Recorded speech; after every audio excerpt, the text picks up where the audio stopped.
আগামী জুলাই মাসে জাতীয় সংসদ নির্বাচনের রোডম্যাপ ঘোষণা করা হবে, এমনটাই জানিয়েছেন নির্বাচন কমিশনার আনোয়ারুল ইসলাম সরকার। বুধবার রাজধানীতে সাংবাদিকদের একথা বলেন তিনি বলেন, ভোটার তালিকা হালনাগাদের কাজ সফলভাবে শেষ হয়েছে। নির্বাচন কমিশনের লক্ষ্য ছিল ৬১,৮৮,০০০ নতুন ভোটার নিবন্ধন করা। এর মধ্যে নতুন যুক্ত হয়েছে ১৯,৬৬,০০০ নতুন ভোটার। সব মিলিয়ে মোট ৬৩ লাখ ভোটার নিবন্ধিত হয়েছে। এবার চূড়ান্ত ভোটার তালিকা জুনের মধ্যেই প্রকাশ করা হবে বলে আশা প্রকাশ করেন তিনি। আইন শৃঙ্খলা পরিস্থিতি নিয়ে এক জবাবে ইসি আনোয়ারুল বলেন, বিভিন্ন জেলায় সফর করে দেখেছি, পরিস্থিতি আগের তুলনায় উন্নত। আইন শৃঙ্খলা বাহিনী আরও দক্ষভাবে কাজ করছে। শান্তিপূর্ণ ও সুষ্ঠু নির্বাচন আয়োজনে প্রয়োজনীয় সব প্রস্তুতি নেওয়া হবে।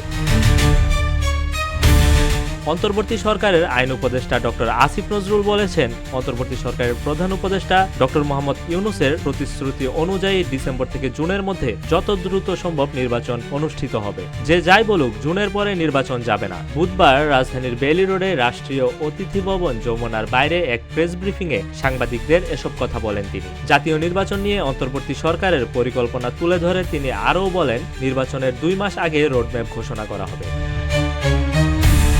এর আগে দুপুর ১২টায় প্রধান উপদেষ্টার বাসভবন যমুনায় অন্তর্বর্তী সরকারের প্রধান উপদেষ্টা ডক্টর মোহাম্মদ ইউনূসের সঙ্গে বিএনপির শীর্ষ নেতাদের বৈঠক শুরু হয়। বৈঠকে বিএনপি মহাসচিব মির্জা ফখরুল ইসলাম আলমগীরের নেতৃত্বে অংশ নেন বিএনপির স্থায়ী কমিটির সদস্য ব্যারিস্টার জমির উদ্দিন সরকার, মির্জা আব্বাস, নজরুল ইসলাম খান, আমির খসরু মাহমুদ চৌধুরী, সালাউদ্দিন আহমেদ ও ইকবাল মাহমুদ টুকু।